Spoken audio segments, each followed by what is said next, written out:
ప్రశాంతంగా నిద్రపోయేందుకు నీంద్ యాప్లోకి అడుగుపెట్టండి.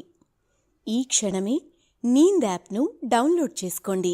ఒత్తిడిని తగ్గించి ప్రశాంతమైన నిద్రలోకి మిమ్మల్ని తీసుకెళ్లే చక్కని కథలు, ధ్యాన పద్ధతులు, ఆహ్లాదకర సంగీతాన్ని మీరు నీంద్ యాప్లో మాత్రమే వినండి.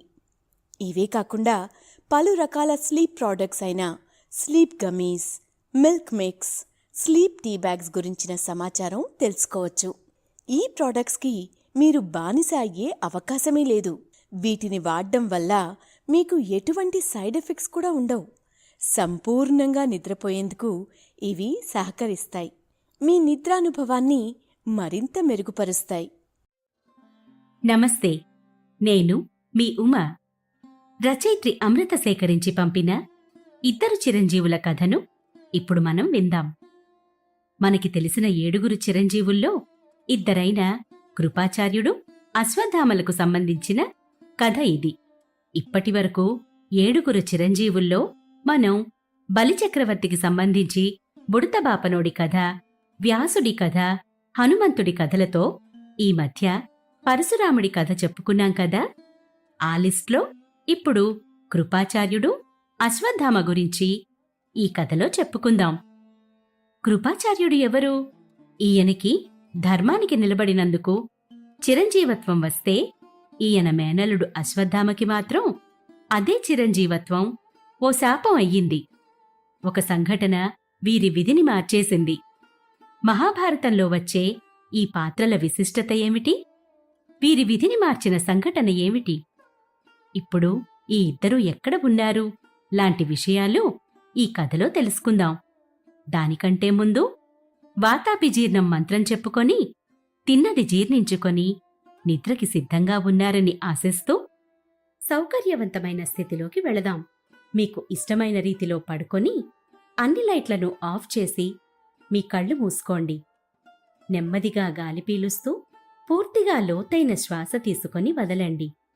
ఈ ప్రపంచాన్ని, ఇవాల్టి జ్ఞాపకాలను మెల్లగా పక్కకు నెట్టి నిద్రలోకి క్రమంగా జారుకొనే సమయమిది. మరోసారి నెమ్మదిగా గాలి పీలుస్తూ లోతైన శ్వాస తీసుకొని మీ శరీరంలోని ఒత్తిడిని బయటకు వదిలేయండి.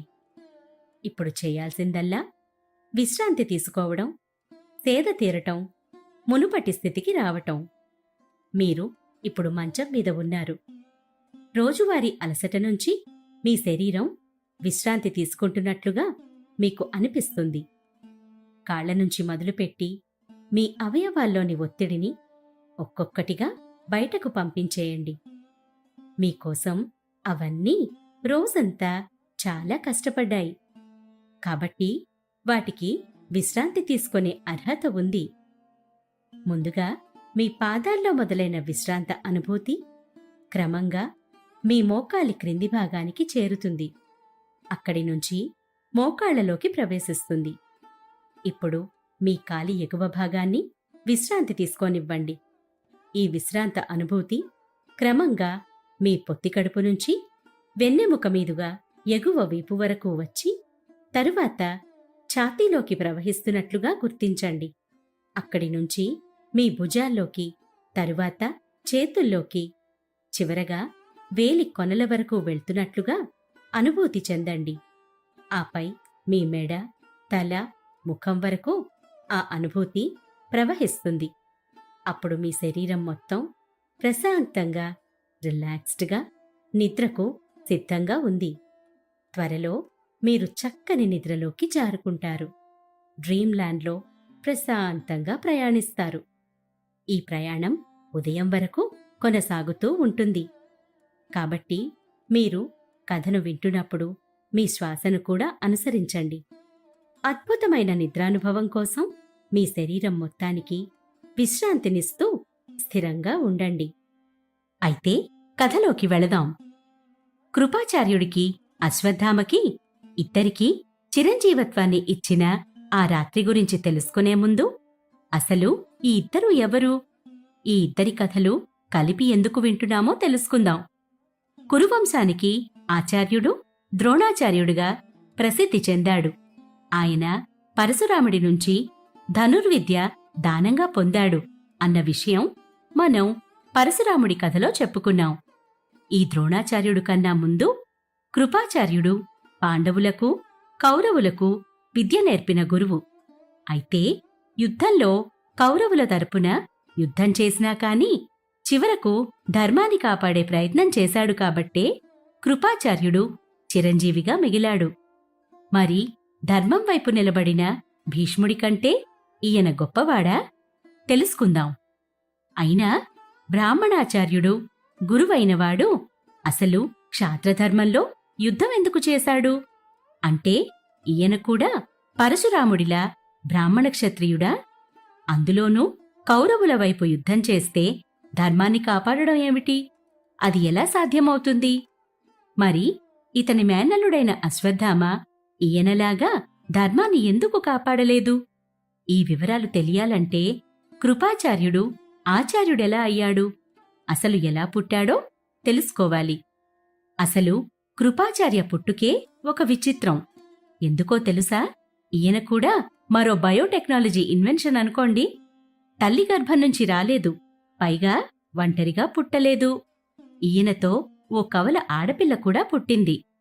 ఈ ఇద్దరు కవలలు ఎలా పుట్టారో తెలుసుకోవాలంటే గౌతమ మహర్షి గురించి కథ కాస్త తెలుసుకోవాలి. గౌతమ మహర్షి వంశంలో శరద్వంతుడు అనే ఋషి ఉండేవాడు. ఆయన గౌతముడి కొడుకని మనవడని ఒక్కో పురాణంలో ఒక్కోలా ఉంది.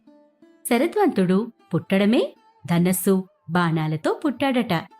కాబట్టి ధనుర్విద్య పుట్టుకతో ఆయన సొత్తు. వేదాల మీద కన్నా మంత్రించిన అస్త్రప్రయోగం మీద, శస్త్రవిద్యలపైన ఎక్కువగా ఆసక్తి వలన తపస్సుతో ధనుర్వేదాన్ని ఇంకాస్త మెరుగుపరుచుకున్నాడు. తపస్సుతోనే ధనుర్విద్యలో పారంగతుడయ్యాడు. తపస్సుకున్న మహిమ అలాంటిది. తపస్సు అంటే ఇంద్రియాల స్వేచ్ఛను, వాటిని నియంత్రించే మనసును అదుపులో పెట్టుకోవడం కదా.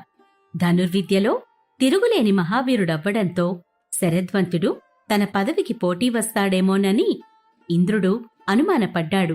శరద్వంతుడికి ఉన్న ఏకాగ్రతను భగ్నం చేసేందుకు సౌందర్యరాశి అయిన జనపది అనే అప్సరస దేవకన్యను ఆయన బ్రహ్మచర్యానికి ఆటంకం కలిగించమని నియమించాడు. వయ్యారి అందానికి దృష్టి మళ్లేనా? ఋషిని మోహింపచేయు మరో మేనక ఈవిడేనా? పదవి కోసం ఇంద్రుడు వేసిన ఎత్తు ఫలించేనా? ఆపై జరగబోవు నాటకం నడిపేదెవరన్నది ఇప్పుడే తెలిసేనా? ఇక ఆ మహాసౌందర్యవతిని చూడగానే శరద్వంతుడి దృష్టి మళ్ళింది. దేవేంద్రుడు ఎత్తు ఊరకనే వెయ్యలేదు మరి. ఆ మనోహరిని చూసిన క్షణంలో కామకాంక్ష ఆవహించి చేతిలోని విల్లు కాస్త జారిపడింది.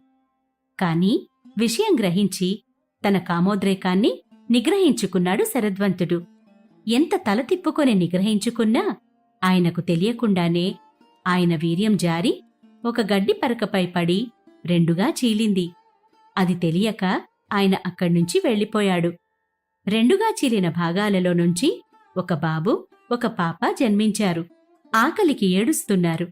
అదే సమయానికి కురువంశానికి చెందిన హస్తినాపురం మహారాజైన శాంతను పుట్టిన కొడుకులను తన భార్య గంగాదేవి నదిలో వదిలేస్తున్నది అని మనస్తాపం చెంది అటువైపు వెళుతూ ఆ చిన్నారులను చూసి చేరదీశాడు. వారిని వదిలినది ఎవరని చూశాడు. ఎవరూ కనిపించకపోవడంతో ఆయనే దేవుడి కృపతో కనిపించారు కాబట్టి కృపతో చేరదీసి ఆ పిల్లలలో మగపిల్లవాడికి కృప అని, ఆడపిల్లకు కృపి అని నామకరణం చేసి కొంతకాలం పెంచాడు. ఆ తరువాత ఆయనకు కొంతకాలానికి గంగాదేవి వలన భీష్ముడు జన్మించాడు. ఆవిడ భీష్ముణ్ణి తీసుకొని పరశురాముడి దగ్గర వదిలిపెట్టి ధనుర్విద్య నేర్చుకుని తిరిగి తండ్రి దగ్గరకు వెళ్లమని చెప్పి దేవలోకాలకు వెళ్లిపోయింది. ఈలోగా శాంతను దగ్గర పెరుగుతున్న కృపిల గురించి తెలుసుకున్నాడు వారి పుట్టుకకు కారణమైన శరద్వంతుడు తానే ఆ పిల్లలకు తండ్రిని అని చెప్పుకొని పిల్లలిద్దరికీ వేదశాస్త్రాలు నేర్పించాడు. ఆడపిల్ల అయిన కృపిని శాంతనురాజు దగ్గరే వదిలేసి కృపను తీసుకెళ్లి చతుర్విధ ధనుర్వేదములను, అస్త్రశస్త్ర శాస్త్రములను క్షుణ్ణంగా నేర్పించి తిరిగి పంపుతానని వాగ్దానం చేశాడు. అలా విద్య అభ్యసించడానికి వెళ్ళాడు కృపుడు. ఈలోగా పరశురాముడి దగ్గర అప్పటికే ధనుర్విద్య, ఇతర విద్యలు నేర్చుకున్న భీష్ముడు శాంతను మహారాజు దగ్గరకు వచ్చాడు. యువరాజయ్యాడు. తండ్రి రెండవ పెళ్లి కోసం భీష్మ శపథం చేసి తన తమ్ముళ్ల భార్యల, పిల్లల బాధ్యత తీసుకున్నాడు. వారికి వేదాలు తెలిసిన కృపి ద్వారా విద్యాభ్యాసం చేయిస్తున్నాడు. ఇంతలో తండ్రి దగ్గర విద్య అభ్యసించిన కృపుడు కూడా హస్తినాపురానికి వచ్చాడు. భీష్ముడు కృపుడిని స్వాగతించి కురువంశంలో పిల్లలకు అస్త్రశాస్త్ర విద్యలు నేర్పమని కృపుడిని ఆచార్యుణ్ణి చేశాడు. అలా ధృతరాష్ట్రుడు పాండురాజుకు ఆచార్యుడయ్యాడు కృపుడు. ఇక ఉద్యోగపర్వం ప్రకారం భీష్ముడు ఓసారి కృపాచార్యుడి గురించి చెప్తూ, ఈయన ఒక మహారథి. ఈయన గనక యుద్ధంలో పాల్గొంటే 60,000 మంది సైనికులను ఒకేసారి చంపగలడని ఇతని సమర్థతను మెచ్చుకున్నాడు. అప్పట్నుంచి కృపాచార్య అనే పేరుతో ప్రసిద్ధి చెందాడు. కృపాచార్యని అస్త్రశాస్త్ర విద్యలు కాకుండా రాజ్యపాలన, నిర్వహణలో ముఖ్య సలహాదారుని కూడా చేశాడు భీష్ముడు. సకల కళలు నేర్చుకున్న విద్యలు శాంతనురాజుగారి పిల్లలకు, ముఖ్యంగా భీష్ముడి కాలం నుంచి ఆయన మనవలైన కౌరవులకు, పాండవులకు విలువిద్య నేర్పిన ఆచార్యుడయ్యాడు. ఆయన సోదరి కృపి కూడా ఈ పిల్లలకి వేదాలను నేర్పించసాగింది. ఆవిడకు వివాహం చేద్దామనుకున్నాడు ఆవిడితో పుట్టిన కృపాచార్యుడు. అదే సమయంలో పరశురాముడి దగ్గర ధనుర్విద్య దానం తీసుకొని పనికోసం చూస్తున్న ద్రోణుడు హస్తినాపురానికి వచ్చాడు. ద్రోణాచార్య దేవతల గురువైన బృహస్పతి అవతారం అంటారు. ఆయన అసురుల మహారాజు బలిచక్రవర్తికి గురువైన శుక్రాచార్యుడికి స్నేహితుడు. భరద్వాజ ఋషికి కుమారుడు. అంగీరస ఋషి వంశస్థుడు. ఆయన సైనిక కళలలో పాండిత్యం ఉన్నవాడు. ప్రశాంతంగా నిద్రపోయేందుకు నీంద్ యాప్లోకి అడుగుపెట్టండి. ఈ క్షణమే నీంద్ యాప్ను డౌన్లోడ్ చేసుకోండి.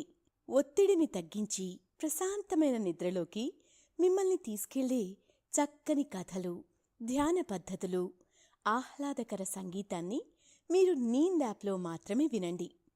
ఇవే కాకుండా పలు రకాల స్లీప్ ప్రోడక్ట్స్ అయిన sleep gummies, milk mix, sleep tea bags గురించిన సమాచారం తెలుసుకోవచ్చు.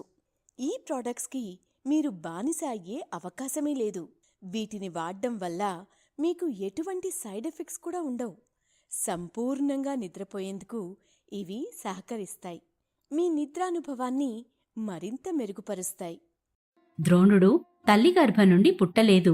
ఆకుతో చేసిన పాత్ర లేదా కుండ నుండి పుట్టాడు. ఆకుతో చేసిన పాత్ర నుండి పుట్టాడు కాబట్టి ఆయనకు ద్రోణ అని పేరు వచ్చింది. అంటే ఆకుతో చేసిన పాత్ర లేదా కుండ.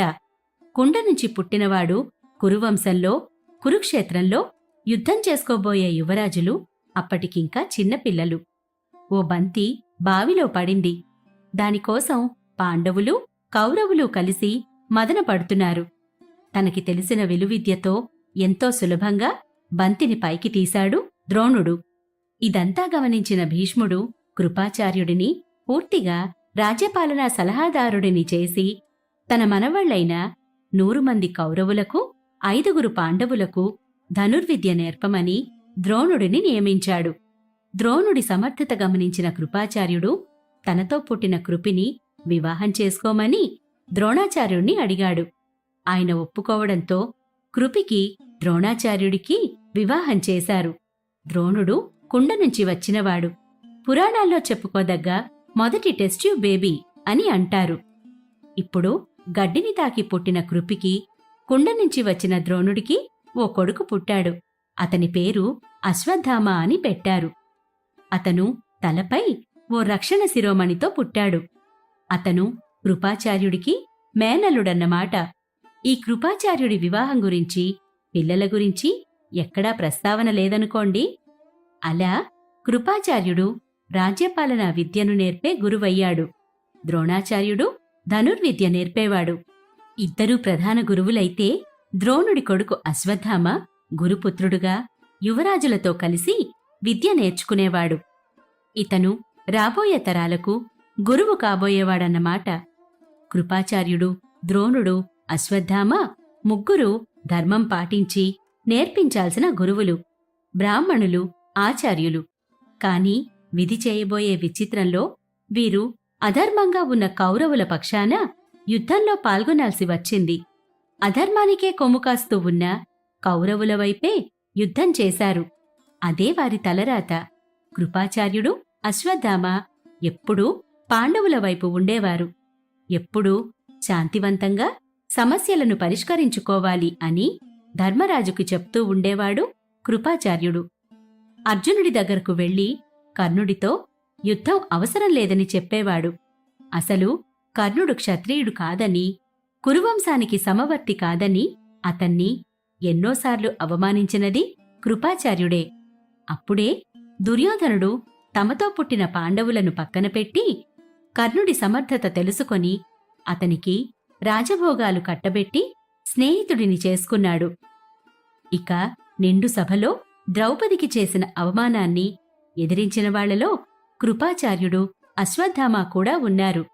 అలా చేయడం నేరమని కూడా అడ్డుపడ్డారు, ప్రశ్నించారు. సరే, ఆ తర్వాత కథ మనకు తెలిసిందే.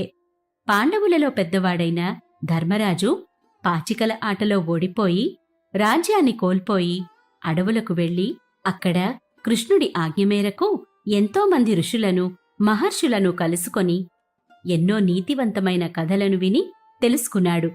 పాండవులందరూ అరణ్యవాసంలో ఒక్కొక్క విధంగా రాజనీతిని అర్థం చేసుకునేవారే.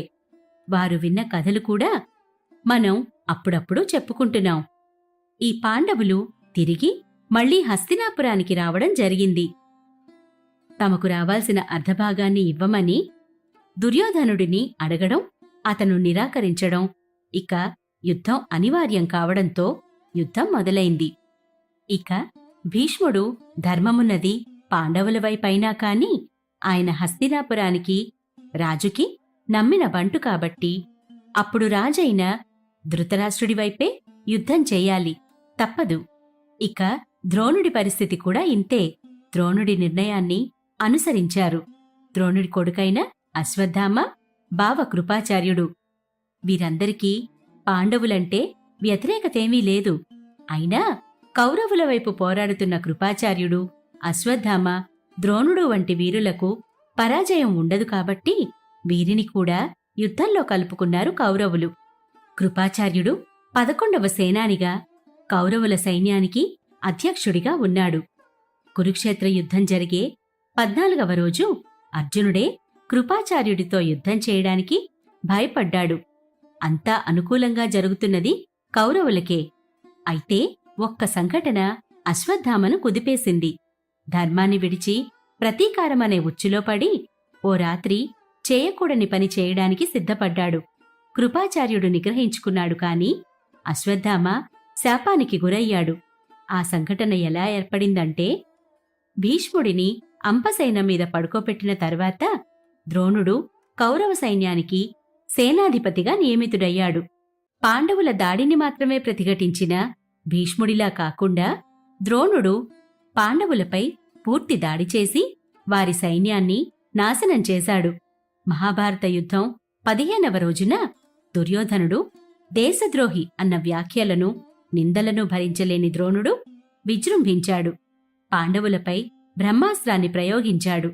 ఆధ్యాత్మిక, దైవిక ఆయుధం అయిన బ్రహ్మాస్త్రాన్ని ప్రయోగించటం సప్తఋషుల వలనే అయ్యే విషయం. ఆ విద్య తెలిసిన ద్రోణుడు తన ప్రియ శిష్యుడైన అర్జునుడికి, తన కొడుకైన అశ్వత్థామకి కూడా ఈ జ్ఞానాన్ని ప్రసాదించాడు. ఇప్పుడు ఆ బ్రహ్మాస్త్రాన్ని ప్రయోగించబోతున్నాడు. ఆ విషయం గమనించిన కృష్ణుడు అజేయుడైన ద్రోణుని నేలకూల్చడానికి ఒక పథకం వేశాడు. ద్రోణుడి చేతిలో విల్లు, బాణం ఉన్నప్పుడు అతన్ని ఓడించడం సాధ్యం కాదని కృష్ణుడికి తెలుసు. ద్రోణుడు తన కొడుకు అశ్వత్థామను ఎంతో ప్రేమిస్తాడని కృష్ణుడికి కూడా తెలుసు. కాబట్టి ధర్మరాజును పిలిచి ద్రోణుడు కుమారుడు అశ్వత్థామ యుద్ధభూమిలో చంపబడ్డాడని ద్రోణుడిని నమ్మించగలిగితే ద్రోణుడు తన ఆయుధాలన్నింటినీ నేలపై పడేసేంత నిరుత్సాహానికి గురవుతాడు. అతన్ని చంపడానికి అదే తగిన సమయం అవుతుంది అని సూచించాడు. హే శ్రీకృష్ణ, నా చేతెందుకయ్యా అబద్ధపు వాక్యాలను ప్రకటించడం అని ప్రశ్నించాడు ధర్మరాజు. నీ గురువు ఎంత బలవంతుడైతే నీవు అంత సులువుగా ఓడిపోతావయ్యా. పైగా ఆ గురువుని ఇప్పుడు మానసికంగా దెబ్బతీయడం తప్ప మీ దగ్గర వేరే అవకాశం కూడా లేదు. పోనీ నువ్వు చెప్పాల్సిన వాక్యాన్ని కాస్త సవరించి చెప్దుగానిలే, కాని నువ్వే చెప్పాలి, చెప్పక తప్పదు అన్నాడు కృష్ణుడు. అయితే ద్రోణుడు భీముని మాటలు నమ్మక ధర్మరాజు దగ్గరకు వచ్చాడు. ధర్మరాజా, నీ తమ్ముడు భీముడు నా కొడుకు చనిపోయాడని చెప్తున్నాడు. నీవు ధర్మానికి కట్టుబడి ఉంటావని, ఎప్పుడూ అబద్ధం చెప్పవని నాకు తెలుసు. కాబట్టి తలమీద రక్షణ శిరోమణితో ఉన్నవాడు భీముడిచే యుద్ధంలో నిజంగా చంపబడ్డాడా అని ప్రశ్నించినప్పుడు ధర్మరాజు అశ్వత్థామా హతః ఇతి నరోవ కుంజరోవా అని పలికాడు. అంటే అశ్వత్థామ చనిపోయాడు అనే నిగూఢ సంస్కృత వాక్యంతో ప్రతిస్పందించాడు. కాని అది మానవుడా లేక ఏనుగా అనేది నాకు ఖచ్చితంగా తెలియదు. ధర్మరాజుకు పూర్తిగా అబద్ధం చెప్పడం సాధ్యం కాదని కృష్ణుడికి కూడా తెలుసు. అందుకే ఇతర యోధులు బాకాలు మరియు శంఖాలను ఊదుతూ కాని ధర్మరాజు సమాధానంలోని చివరి భాగాన్ని వినలేకపోయాడు. దుఃఖంతో తన కొడుకు చనిపోయాడని నమ్మి ద్రోణుడు తన రథం నుండి దిగి ఆయుధాలు వదిలివేసి ధ్యానంలో కూర్చున్నాడు. అప్పుడే ద్రౌపదికి తోడబుట్టినవాడైన దృష్టద్యుమ్నుడు ఆయన తల నరికివేశాడు. తండ్రి మరణవార్త విన్న అశ్వత్థామని ఒక క్రూర శక్తి ఆవహించింది. ఇక 18వ రోజు అశ్వత్థామ కృపాచార్యుడితో కృతవర్మ యాదవరాజు హుటాహుటిన రణభూమికి చేరుకున్నారు. దుర్యోధనుడు ఎప్పుడు మరణిస్తాడా, ఎప్పుడు అతని దేహాన్ని పీక్కు తిందామా అని క్షుద్రమృగాలు, రాబందులు అతని చుట్టూ మూగి దగ్గరకు రాబోతున్నాయి. అతనికి వాటిని అదిలించే శక్తి కూడా లేదని గమనించారు. ఆరిపోబోతున్న దుర్యోధనుడి ముఖంలో చిరునవ్వు మెదిలింది. ఒక్క క్షణం అశ్వత్థామ కళ్లలో కళ్ళు కలిపాడు సుయోధనుడు. ఆ కళ్లలో అనంతమైన కృతజ్ఞతాభావం అశ్వత్థామకు గోచరించింది. అశ్వత్థామ కళ్లలో నీళ్లు గిర్రున తిరిగాయి. తన వాళ్లందరూ తన కళ్ల ముందు చనిపోయి శవాలుగా పడున్న సంఘటన తట్టుకోలేకపోయాడు. రాత్రయ్యేందుకు కాచుకొని కూర్చున్నాడు అశ్వత్థామ. పాండవుల శిబిరాల వైపు చూశాడు. అప్పటికే ఆనందడోలికలలో సంతోష కేరింతలు వినబడసాగాయి. చీకటి కమ్ముకున్నప్పుడు ఓ గుడ్లగూబ తను కూర్చున్న కొమ్మ తప్ప మిగిలిన గూళ్లను, గూళ్లలో ఉన్న పక్షులను జాగ్రత్తగా గమనించినట్లే అశ్వత్థామ బ్రతికి ఊపిరి పీల్చుకుంటున్న ప్రతి పాండవీయుడిని గమనించి లెక్కిస్తున్నాడు. కృపాచార్యుడిని చూసి, ఎక్కడుంది మామా ధర్మము అధర్మము? అందరూ చనిపోయారు. నా తండ్రిని గురువని కూడా చూడకుండా నరికేశారు. స్నేహితుడు దుర్యోధనుడు ఆఖరి శ్వాస తీసుకుంటున్నాడు. అతను మరణించే లోపల అతనికి ఓ సంతోషకరమైన వార్తని ఇవ్వలేని నా బ్రతుకు ఎందుకు? ఒక సైన్యంలో మరణాలు, గాంధారిలాంటి తల్లి ఏడుపులు, మరోవైపు విలాసాలా? యుద్ధంలో లేని సమానత్వం నేను తీసుకొస్తాను అని బయల్దేరాడు. కృపాచార్యుడు, ఆవేశపడకు అశ్వత్థామా, ధర్మమే మనను కాపాడుతుంది. ధర్మ మార్గాన్ని మనం అనుసరించి నిలబెట్టాల్సిన వాళ్లం. తొందరపాటులో నిర్ణయాలు తీసుకోవద్దు. జరిగిన ప్రతి సంఘటనకు కారణముంటుంది. మన వైపు జరిగింది అన్యాయమైతే మనకి జరగాల్సిన న్యాయం కూడా జరుగుతుంది. సరిచేసేవాళ్లం మనం కాకూడదు. మనం ధర్మ మార్గం నిర్దేశం చేసే గురువులం అని సూచిస్తూనే ఉన్నాడు. ఏది ధర్మం మామా? శ్రీకృష్ణుడు ఓ ఆడదాన్ని తీసుకొచ్చి భీష్మ పితామహుణ్ణి చంపించడం ధర్మమా? నేను బ్రతికున్నా నేను చచ్చిపోయానని చెప్పి నా తండ్రిని మానసికంగా కృంగిపోయేలా చేసి ఆయన్ను నరికేయడం న్యాయమా? కర్ణుడికి విద్య బోధించినట్లే బోధించి యుద్ధ సమయంలో యుద్ధభూమిలో అన్నీ మర్చిపోయావని పథకం ప్రకారం చేసినవాళ్లది ధర్మమా? ఓసారి నాతో రండి. ఆ పాండవులు చేసే విలాసాలు చూస్తేనన్నా మీకు అర్థమవుతుంది అని కృపాచార్యుణ్ణి, కృతవర్మని వెంట తీసుకుని వెళ్లాడు అశ్వత్థామ.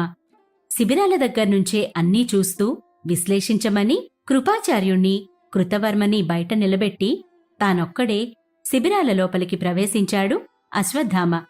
తన తండ్రిని చంపిన దృష్టద్యుమ్నుడు నిద్రపోతున్నాడని గ్రహించి అతనిని నిద్రలోనే నరికేశాడు. పాండవుల కొడుకులలో ఘటోత్కచుడు, అభిమన్యుడు అప్పటికే యుద్ధంలో మరణించగా మిగిలిన ఉపపాండవులు చిన్నపిల్లవాళ్లు. వాళ్ళని దయ లేకుండా నరికేశాడు.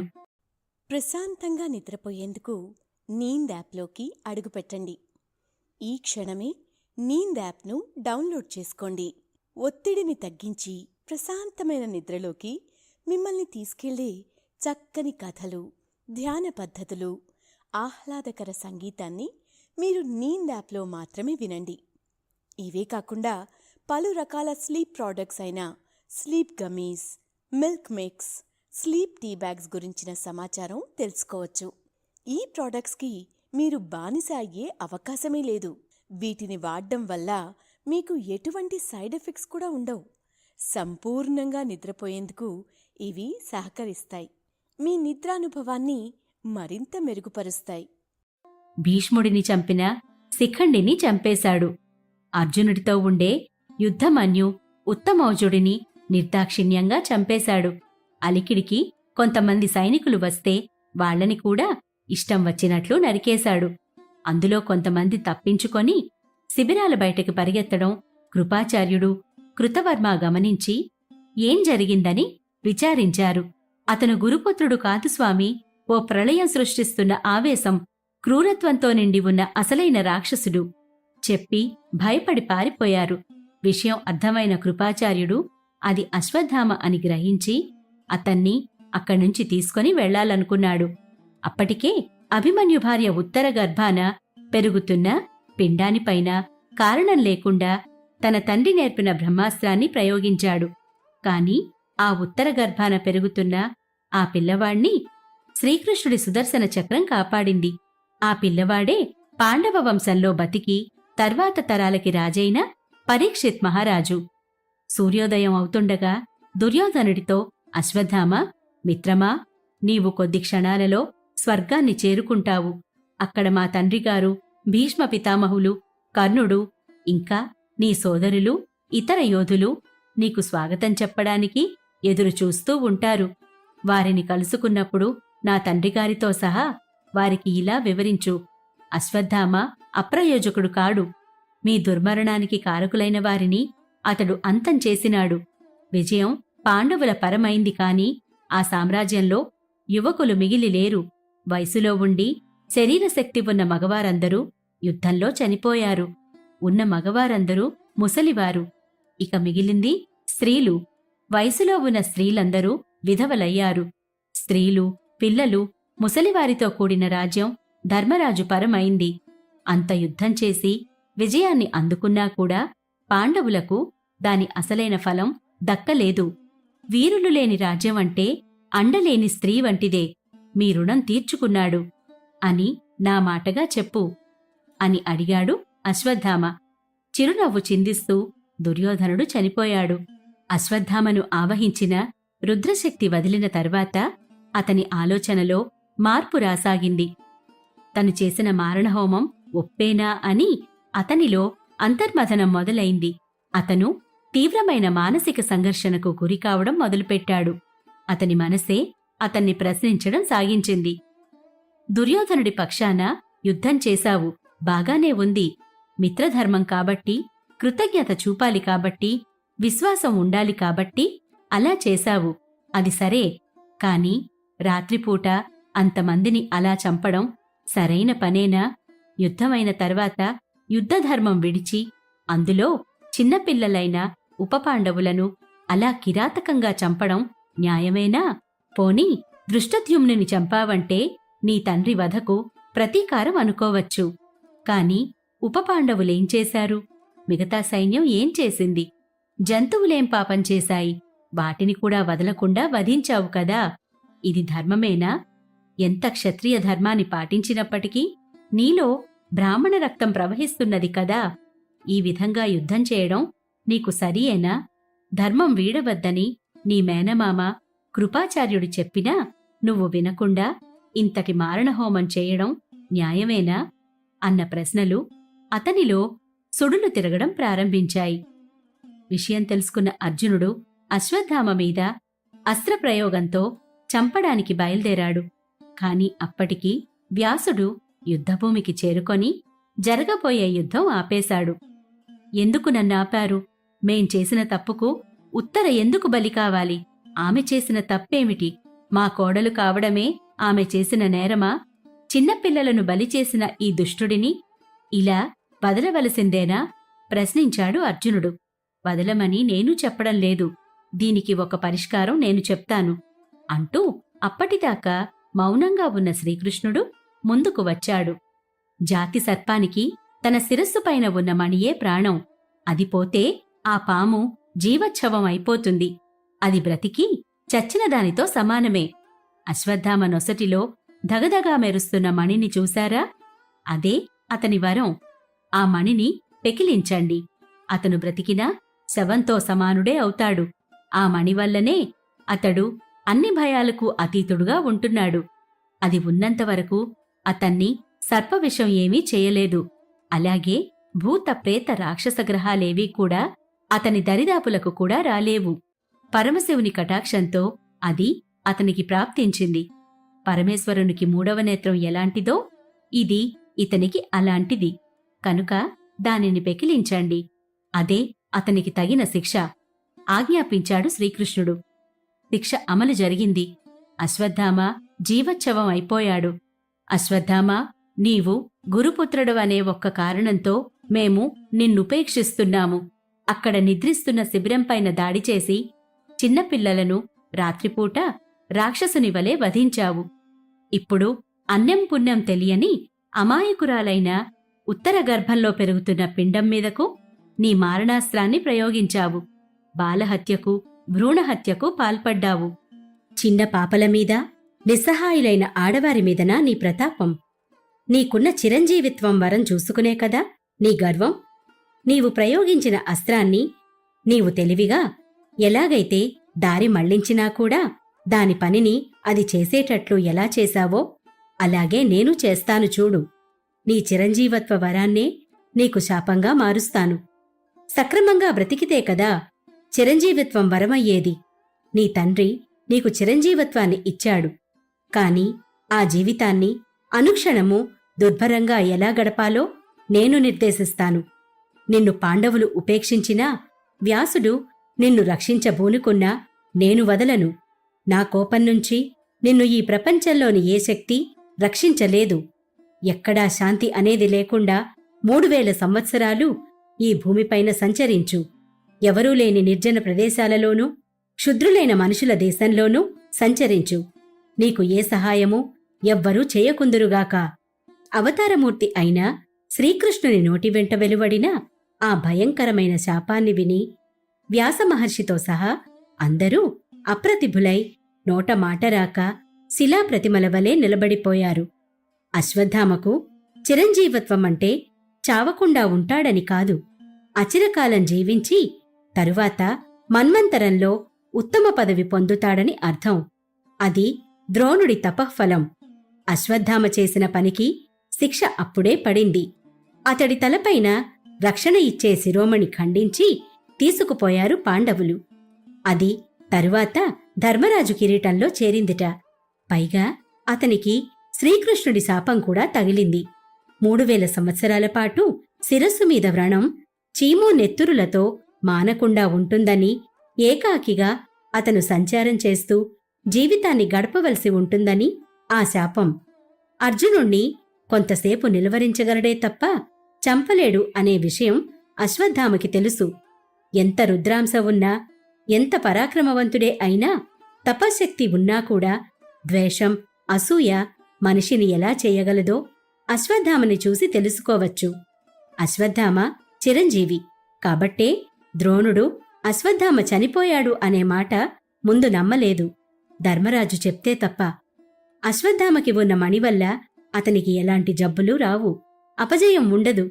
కృష్ణ భగవానుడు అందుకే ఆ మణి తీసుకొని అతన్ని శపించాడు. అతను ఆ రోగబాధ తట్టుకోలేక ఆత్మహత్య చేసుకుందామనుకున్నప్పుడు ఆ బాధని పరశురాముడు తగ్గిస్తాడు. అతన్ని తపస్సు చేసుకోమని తర్వాతి కాలంలో వ్యాసుడు సూచిస్తాడు.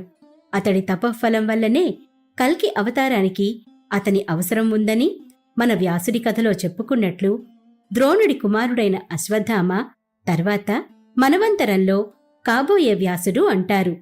ఇక కృపాచార్యుడి విషయానికి వస్తే ఆయన కూడా పుట్టినప్పుడే ఆయన పుట్టుకతోనే చిరంజీవయ్యాడని కొందరు, ఆయన ఎంత క్లిష్టమైన పరిస్థితిలో ఉన్నా పగలు ప్రతీకారాలు పెట్టుకోకుండా ధర్మాన్ని వదిలిపెట్టలేదు కాబట్టి శ్రీకృష్ణుడే చిరంజీవిగా ఉండమని ఆశీర్వదించాడని కొందరు చెప్తారు.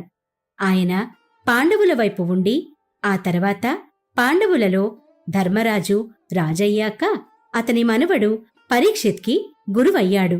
ద్వాపరయుగం అయిపోయిన తరువాత పాండవులు తమ రాజ్యాన్ని తమ మనవడైన పరీక్షిత్కు అప్పగించి సన్యాసాన్ని స్వీకరించి వెళ్లిపోయారు. ఆ విషయం మనం గాంధారి శాపం కథలో కూడా చెప్పుకున్నాం. అయితే ఈ పరీక్షిత్ రాజుకి గురువుగా రాజపాలనలో సూచకుడిగా ఉన్నది కృపాచార్యుడే. ఆయన రక్షణలోనే ఈ పాండవీయుడు పెరిగి రాజ్యాన్ని పాలించాడు. కృపాచార్యుడు కూడా కురువంశానికి రాజైన పరీక్షిత్కి మంచి ధర్మ న్యాయ శాస్త్ర బోధన చేశాడు. కలియుగం మొదట్లో సర్పశాపం తగిలి ఒక 7 రోజుల్లో చనిపోతానని తెలుసుకొని ఆ 7 రోజులు భాగవతం విన్నాడు పరీక్షిత్ రాజు. పరీక్షిత్ చనిపోయిన తర్వాత కృపాచార్యుడు తపస్సు చేసుకోవడానికి అడవులకు వెళ్లిపోయాడని, ఇంకా బ్రతికే ఉన్న చిరంజీవి అని చెప్తారు. ఆ విధంగా ద్వాపర యుగంలో శాంతను మహారాజు కాలం నుంచి కలియుగంలో మొదటి గురువుగా మనకి పురాణాల్లో తెలిసిన వ్యక్తి ఈ కృపాచార్యుడు. ఈయనే 8వ మనవంతరంలో సప్త ఋషుల్లో ఒకడిగా చేరుతాడని చెప్తారు. అశ్వత్థామ బలిర్యాసో హనుమాంశ విభీషణ కృప పరశురామాశ్చ సప్త ఏతైః చిరంజీవినః సప్తైతాన్ సంస్మరణే నిత్యం మార్కండేయ మదాష్టమం జీవేద్వర్ష శతంసోపి సర్వవ్యాధి వివర్జిత. శ్రీకృష్ణుని శాపం వలన అశ్వత్థాముడు, వామనానుగ్రహం వలన బలిచక్రవర్తి, లోకహితముకై వ్యాసుడు, శ్రీరామ భక్తితో హనుమంతుడు, రామానుగ్రహం వల్ల విభీషణుడు, విచిత్ర జన్మం వల్ల కృపుడు, ఉత్కృష్టతాపోధనుడైన పరశురాముడు సప్త చిరంజీవులయ్యారు. వీరితో పాటు శివానుగ్రహం వలన కల్పంజయుడైన మార్కండేయుని ప్రతినిత్యం తలుచుకొన్న మాత్రాన సర్వవ్యాధి వివర్జితులై శతాయుష్మంతులవుతారని ఈ శ్లోకానికి అర్థం. అదండి సంగతి. పురాణాల్లో మరో ఆసక్తికరమైన కథతో మళ్ళీ కలుసుకుందాం. శుభరాత్రి.